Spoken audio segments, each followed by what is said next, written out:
तो तब तक श्रेय के साधन का अनुष्ठान वो नहीं कर सकता। और जैसे ही काम क्रोध लोभ का त्याग करता है तब उसे वह योग्यता प्राप्त हो जाती है जिससे वह श्रेय के साधनों का अनुष्ठान कर सके, उस पर आगे बढ़ सके। तब वह श्रेय के साधन का अनुष्ठान करता है, आचरण करता है, और फिर अंततः क्या होता है, ततः पराम गतिम याति, वह पर गति, श्रेष्ठ गति, उत्तम गति, भगवत प्राप्ति, मोक्ष, दुखों की आत्यंतिक निवृत्ति, भगवत धाम को प्राप्त होता है। तो इस प्रकार से इन कामक्रोध आदि के नाश हुए बिना गति नहीं है, दुर्गति ही है। उसके लिए तो भगवान ने पूर्व में बहुत कठोर शब्द से कह दिया कि ततो यान्त्यधमाम गति, उन लोगों की अधोगति होती है, और यहां पर कह दिया कि उसके त्याग से परमाम गति, परम गति को प्राप्त होता है, श्रेष्ठ गति को प्राप्त होता है। तो ये सब पता कैसे चले कि अमुक अमुक दैवी संपद है, अमुक अमुक जो है आसुर संपद है, ये काम के अंतर्गत आएगा, जो ठीक नहीं है ये क्रोध के अंतर्गत आएगा, ये लोभ के अंतर्गत आएगा, ये सब निर्णय कैसे हो? क्या किसी के कहने मात्र से इसका कोई आधार भी है? कोई कुछ भी कह सकता है, कोई अपने दुर्गुण को ही सद्गुण बता सकता है, हिंसक हिंसा को ही धर्म बता सकता है, कामी काम को ही धर्म बता सकता है, लोभी लोभ को ही वो जायज ठहरा देगा।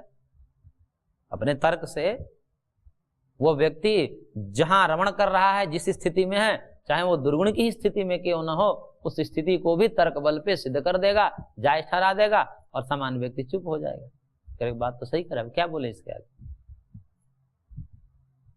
तो आखिर इसका आधार क्या है?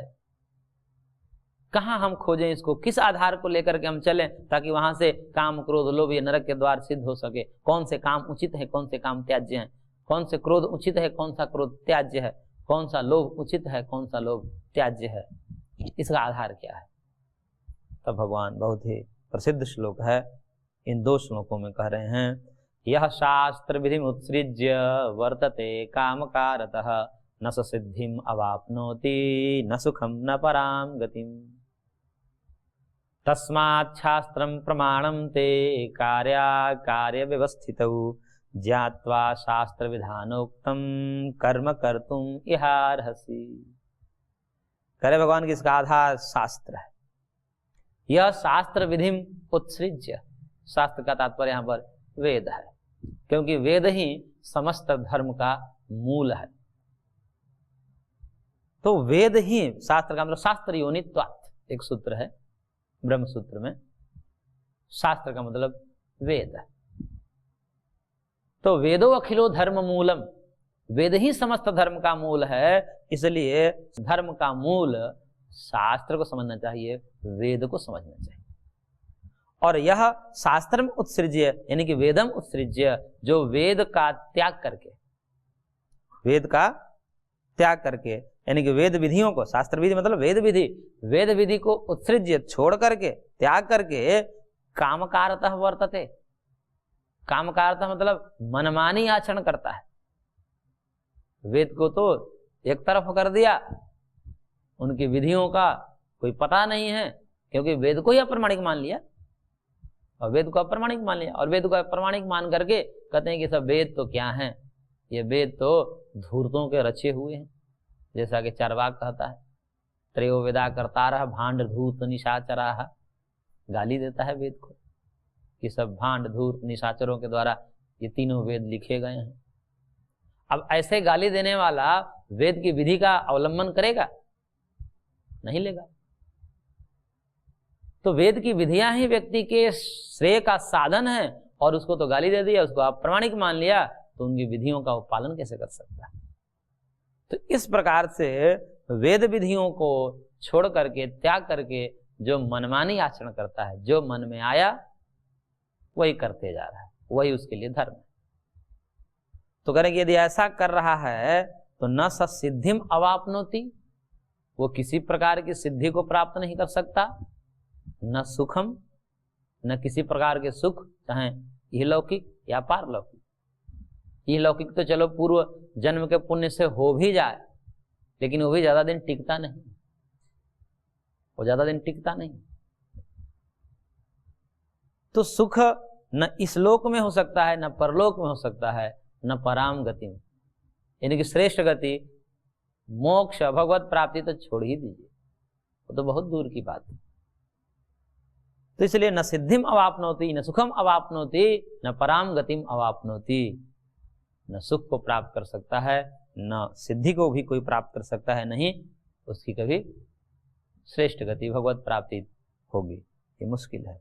इसलिए तस्मात्, इस कारण से भगवान कह रहे हैं कि डरना चाहिए।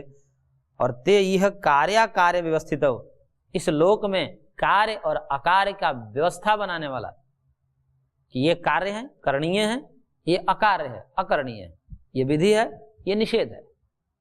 तो इस प्रकार से कार्य और अकार्य की जो व्यवस्था है, इस व्यवस्था में शास्त्रम प्रमाणम, वेदम प्रमाणम, वेद ही प्रमाण है, किसी व्यक्ति की बुद्धि प्रमाण नहीं हो।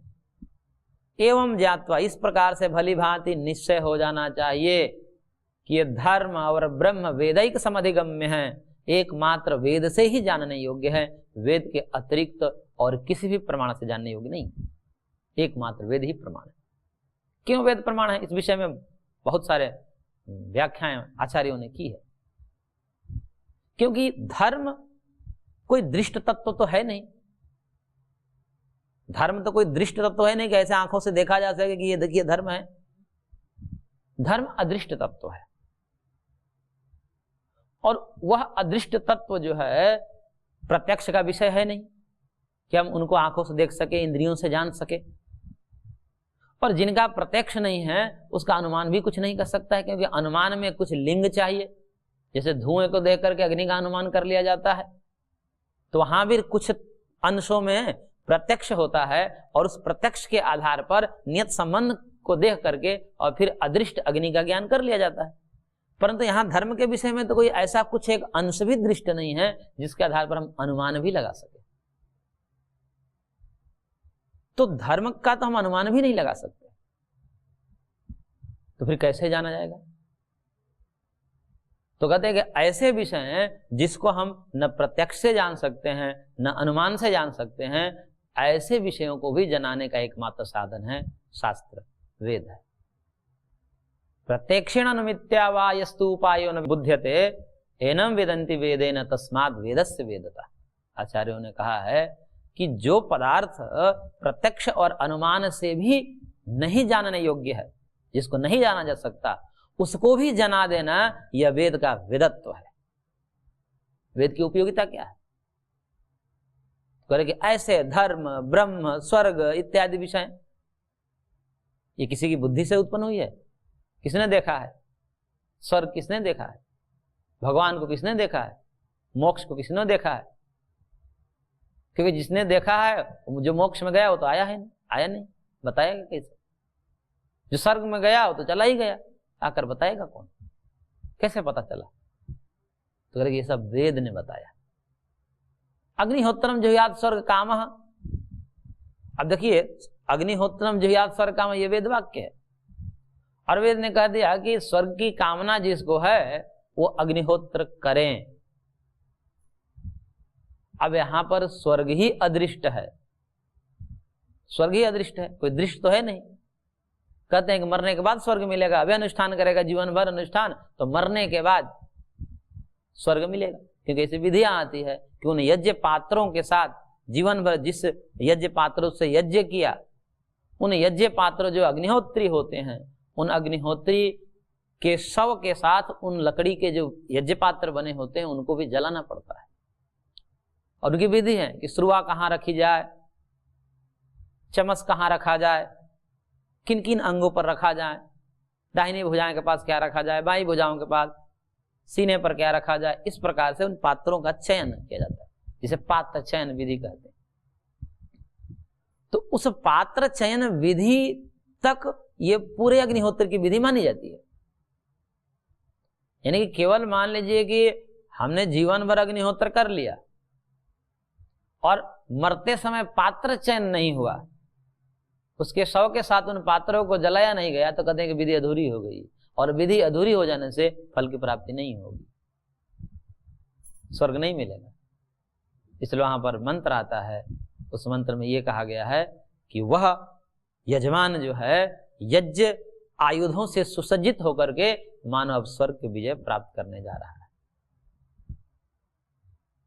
तो इस प्रकार से अब यहां पर वो स्वर्ग कहां है, किसने देखा? जो गया वो तो आकर बताया नहीं। ऐसे एक तो अदृष्ट स्वर्ग है, और उस अदृष्ट स्वर्ग का साधन ये अग्निहोत्री हो सकता है, ये कैसे पता चला? एक तो स्वर्ग ही अगम्य है, और उस स्वर्ग का साधन है यज्ञ है, ये कैसे पता चला? क्योंकि जब यज्ञ है उस समय तो स्वर्ग नहीं है, और जब स्वर्ग है तब यज्ञ नहीं है। तो पता कैसे चला कि स्वर्ग का साधन यज्ञ ही है? किसने बताया? ये किसी की बुद्धि में आ सकती है ये बातें? ये मनुष्य के खोपड़ा में आ ही नहीं सकता, स्वर्ग ही नहीं आ सकता पहली बात तो। और आ भी जाए किसी प्रकार से तो वो यज्ञ के द्वारा उसको प्राप्त किया जा सकता है मरने के बाद, ये कहां से पता चलेगा? इसलिए कई लोगों को तो विश्वास ही नहीं होता कि यज्ञ से कैसे हो जाता है। यज्ञ से हो जाता है, इसमें वेद प्रमाण है। तो इसलिए अब जो व्यक्ति अपने जीते जी अपने कल्याण का साधन नहीं जान पा रहा है, वो स्वर्ग आदि का साधन क्या जान पाएगा? कहा जाता है उसको कि रोज योग करो, धर्म का पालन करो, मांस मदिरा का सेवन न करो, अब फिर भी करता है। क्यों? ये तो इसी जन्म में होने वाले जो दोष हैं कि आगे स्वास्थ्य खराब हो जाता है, जो इसी जन्म के अपने कल्याण को नहीं देख पा रहा है, वह मरने के बाद कल्याण को क्या देख पाएगा? ऐसे व्यक्ति को कहते हैं अदूरदर्शी। ऐसे अदूरदर्शी व्यक्ति कभी भी पारलौकिक कल्याण की तो सोच ही नहीं सकता, क्योंकि इस जन्म का नहीं सोच पा रहा है, इसी में देख रहा है, इन रोगियों को देख रहा है। चलो अब अभी अधर्म का भक्ष्य का ध्यान नहीं दे रहा है, अभक्ष्य पदार्थ का भक्षण कर रहा है, अपेय पदार्थ का पान कर रहा है, तो चलो अभी रोग नहीं हो रहा है। लेकिन कितने रोगी को देख रहा है ना मरते हुए, कैंसर से मरते हुए, तो उनको देख करके भी ये संभल नहीं रहा है। तो मानो ऐसे अंधे व्यक्ति को जो अपने इसी जन्म के कल्याण का साधन क्या है पता नहीं चल पा रहा है, तो ऐसे व्यक्तियों से अपेक्षा क्या की जा सकती है कि वह परलोक के साधन का चिंतन कर सके? वो कर ही नहीं सकता। तो ऐसे अदूरदर्शी व्यक्ति क्या धर्म का निर्णय करेगा, क्या परलोक का निर्णय करेगा, जिसका अभी इसी जन्म की कोई भरोसा नहीं है। यही शरीर बेढंगा हो चुका है। तो इसलिए यह किसी की बुद्धि के बस की बात नहीं है। कोई ये कह दे कि नहीं किसी ने लिख दिया, कैसे लिख सकता है? प्रश्न तो ये है ना, कैसे लिख सकता है? स्वर्ग भी अदृष्ट, उसका साधन यज्ञ, दोनों में समन्वय कैसे बनेगा? तो यह सब कौन बताता है? करीब सब वेद बताता है। अग्निहोत्रम जुहुयात् स्वर्ग कामः, पुत्र कामो पुत्रेष्ट्यायजेत, पशु कामो चित्रयायजेत इत्यादि विधि वाक्यों के द्वारा, जो वेद के वाक्य हैं उन्हीं के द्वारा ये सब पता चलता है। तो ऐसे ही धर्माधर्म, ये तो लौकिक विषय हैं। अलौकिक विषय धर्म आदि में जैसे स्वर्ग आदि कुछ दृष्ट विषय भी कहे गए हैं शास्त्रों में, और कुछ अदृष्ट विषय भी कहा गया। जैसे स्वर्ग आदि अदृष्ट हैं, अगले जन्म में होने वाले हैं, वो दिखते नहीं, लेकिन कुछ दिखते हैं। इसलिए भगवान ने, देखिए, दृष्ट विषय कहते हैं कि वेद में ऐसा क्यों लिखा, ये दृष्ट विषयों का व्याख्यान क्यों किया? पुत्र की प्राप्ति, पशु की प्राप्ति, धन की प्राप्ति, ये सब क्यों कहा? क्योंकि वेदों को कहना इसलिए पड़ा क्योंकि खाली अदृष्ट का ही व्याख्यान कर देते तो श्रद्धा नहीं होती किसी को। खाली भगवान भगवान, अदृष्ट अदृष्ट, स्वर्ग स्वर्ग ऐसा ही कह देते और सब कहते कि सब मरने के बाद मिलेगा, तो किसी की श्रद्धा नहीं होती। उसी वेद में जब लौकिक विषयों को प्राप्त करने के लिए लौकिक फलों को कहा और उनको प्राप्ति के साधन बताए और उसका अनुष्ठान किया व्यक्ति, तो वो काम हो गया। और एक व्यक्ति ने नहीं किया, कई व्यक्तियों ने किया और ऐसा प्राप्त किया। यहां तक कि जो क्रोधी हैं, ऐसे क्रोधी व्यक्तियों को भी वेद में श्रद्धा दिलाने के लिए वेद ने कह दिया कि तुम्हें इतना द्वेष है। कितना द्वेष है? बोले शत्रु को मारना है। तो यहां तक अभिचारक याग का भी वर्णन कर दिया कि याग करो, शत्रु मर जाएगा। अब ऐसे द्वेषी व्यक्ति भी यदि आए, क्रोधी व्यक्ति भी, अत्यंत क्रोधी व्यक्ति भी आए और वेद के अनुसार ऐसा करे, तो कहेगा वेद में तो लिखा है, सही होता है, ऐसा किया हो गया। तो ये सब कहने का तात्पर्य ये नहीं है, वहां ये सब विचार चलता है। मीमांसा का तो विषय यही है, अथा तो धर्म जिज्ञासा में उसको अंततः अधर्म ही सिद्ध किया है। फिर अंत में प्रश्न उठता है कि भाई क्यों किया ऐसा? आप कह रहे हो कि अभिचारक याग धर्म नहीं है, वेद में जो भी कहा है वो सब धर्म ही नहीं होता, इसलिए ध्यान रखना पड़ता है, इसलिए धर्म जिज्ञासा करनी पड़ती है। वेद पढ़ने के बाद अथा तो धर्म जिज्ञासा में अथ शब्द का अर्थ महर्षियों ने अनंतर किया। अथ शब्द मतलब अनंतर, तो बोला कि किसके अनंतर? तो कह रहे कि वेद अध्ययन के अनंतर। अब आपने वेद अध्ययन कर लिया, इसलिए केवल वेद अध्ययन से ये मत समझ आइएगा कि आपको धर्म का निश्चय हो गया, क्योंकि उसी वेद में कहीं कहीं अधर्म का भी वर्णन है। तो आपके हाथ में कहीं अधर्म न लग जाए और आप अनिष्ट को प्राप्त हो जाओगे, नरक में चले जाओगे। इसलिए जिज्ञासा, धर्म की जिज्ञासा, वेद में कहा हुआ कौन सा धर्म है और कौन सा अधर्म है। ये बड़ा गूढ़ रहस्य है, शास्त्रकार इसको समझाते हैं कि ऐसा क्यों किया, खाली धर्म का ही कर देते। ये दोनों करना जरूरी है कि कंफ्यूज करना? तो करेंगे भगवान को कंफ्यूज भी करना है। क्यों करना है? करेंगे शास्त्र में ऐसी गड़बड़ बात भी भगवान स्वयं बोलते हैं। क्यों बोलते हैं? तो आचार्यों ने वहां समाधान दिया, इसलिए कि शास्त्र भी एक प्रकार का जगत है। जैसे जगत है, ये जगत बनाया, तो जगत में कोई कहे कि दुख क्यों बनाया, सुख ही सुख बना देते। जगत में दुख के साधन भी बनाए हैं भगवान ने ही, और सुख के साधन भी बनाए हैं, तो दुख के साधन क्यों बनाए? जब यह प्रश्न उठता है तो यह कहना पड़ता है कि क्योंकि पाप कर्म किया है जीव ने पाप कर्म किया है, तो पाप कर्म करने से उसको ये शरीर मिला है, क्योंकि पुण्य पाप के सहयोग से ही मनुष्य शरीर मिलता है। तो उसमें पाप का भी सन्निवेश है, तो उस पाप का अनुवेद होने से वो कहीं सुख को प्राप्त न हो जाए, खाली सुख ही न मिलेगा उसको, क्योंकि पापी भी है, इसलिए दुख का भी मिश्रण किया। ऐसे भी शास्त्र भी तो सर्वसाधारण है, कोई भी उठा करके शास्त्र पढ़ लेगा कल को। इसलिए ऐसे पापियों को कहीं ज्ञान न हो जाए और वो मुक्त न हो जाए, क्योंकि पाप कर्म है उसके प्रारब्ध में, तो पापियों के पाप कर्म के परिणाम स्वरूप दुख ही होना है, और उसको ज्ञान न हो जाए, सही बातें न पकड़ में, इसलिए गलत भी दे दिया। और ऐसे पापियों को गलत ही अच्छा लगता है, बोले यही सही है, यहाँ लिखा है मांस भक्षण का, इसलिए मांस खाना चाहिए। आयुर्वेद में तो खूब लिख दिया। क्यों लिखा? कहा क्योंकि पतित हो जाओ तुम। तो पापी लोग तो पतित, लेकिन किसी भी सात्विक व्यक्ति को कहा जाए तो तुरंत कहता नहीं, ये तात्पर्य नहीं है, बोले लिखा हुआ है क्या, हम नहीं मानते उसको, वो अनुकरणीय नहीं है। चाहे उसके लिए तो कितना भी कुछ भी लिख दो, वो तुरंत कहेगा कि नहीं ये अनुकरणीय नहीं है, चाहे वेद ही क्यों न कहा हो, चाहे बड़े बड़े आचार्य ही क्यों न कहा। तो फिर क्यों कहा गया, तो वो अलग प्रसंग है, उसके लिए शास्त्रकार बहुत चर्चा करते हैं, वो सब मीमांसा का विषय है।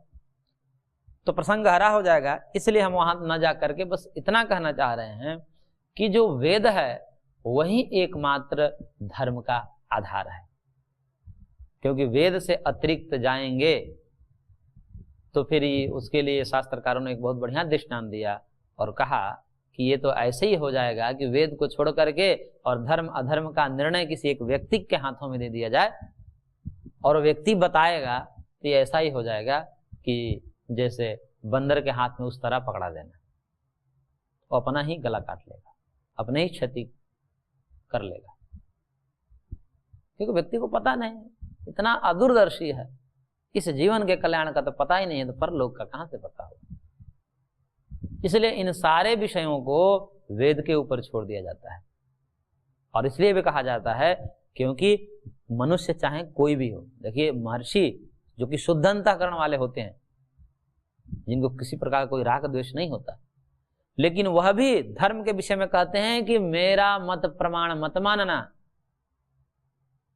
धर्म का मूल वेद है। यदि मैं भी कोई वेद से विपरीत आचरण कर रहा हूं या वेद विरुद्ध बोल रहा हूं तो मेरी भी मत सुनना, वेद पर ध्यान देना, उन्हीं की बात मानना।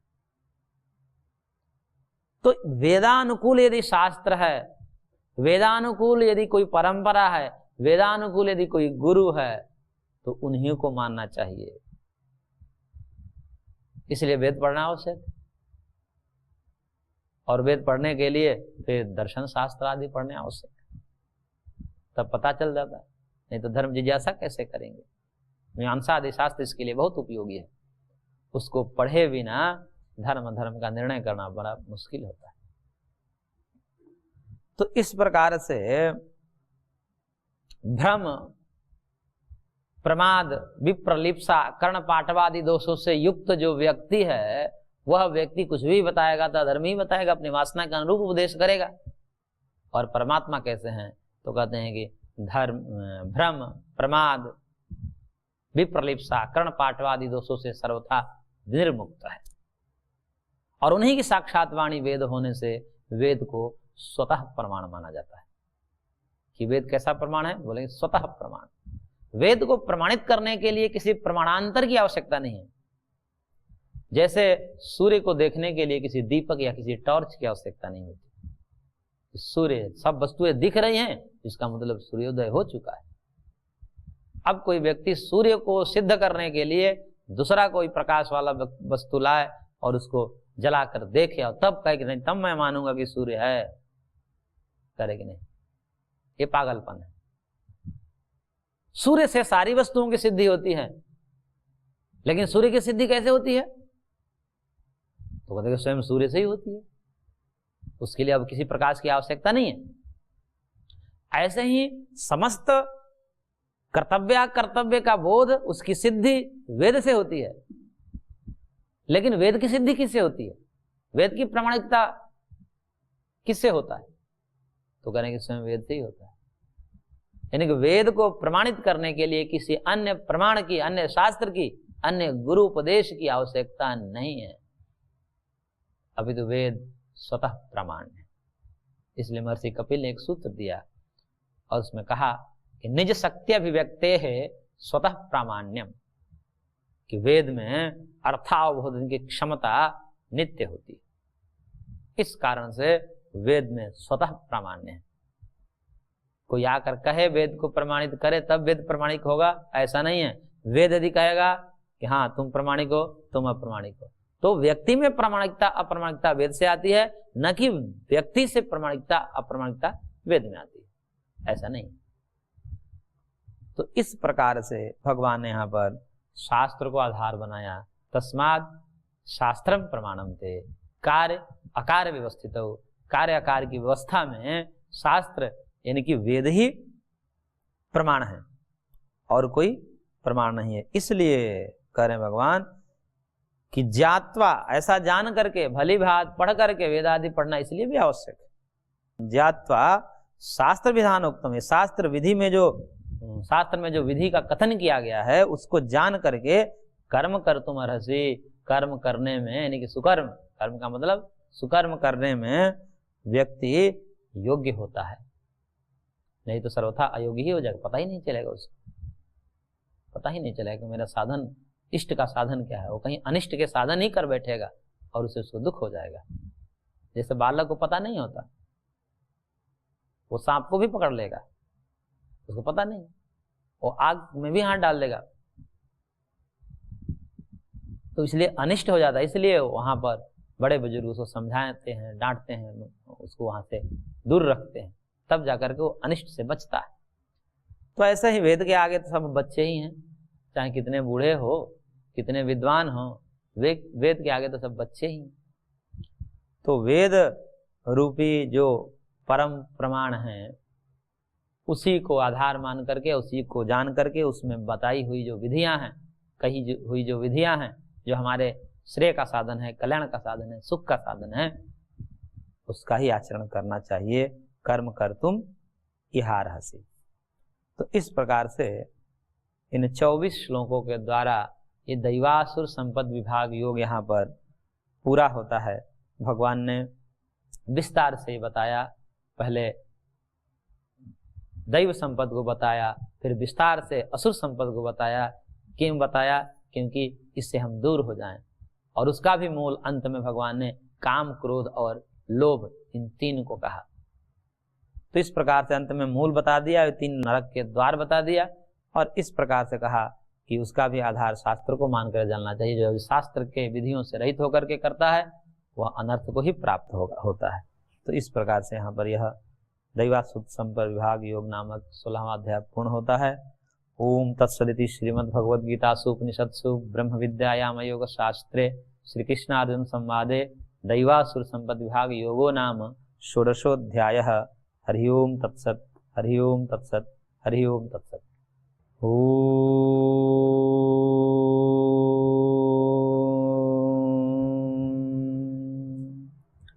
विश्वानि देव सवितर्दुरितानि परासुव यद्भद्रं तन्न आसुव। ॐ सहना भवतु सहनौ भुनक्तु सह वीर्यं करवावहै तेजस्विनावधीतमस्तु मा विद्विषावहै। ॐ कृष्णाय वासुदेवाय हरये परमात्मने प्रणतः क्लेशनाशाय गोविन्दाय नमो नमः। ॐ शान्तिः शान्तिः शान्तिः।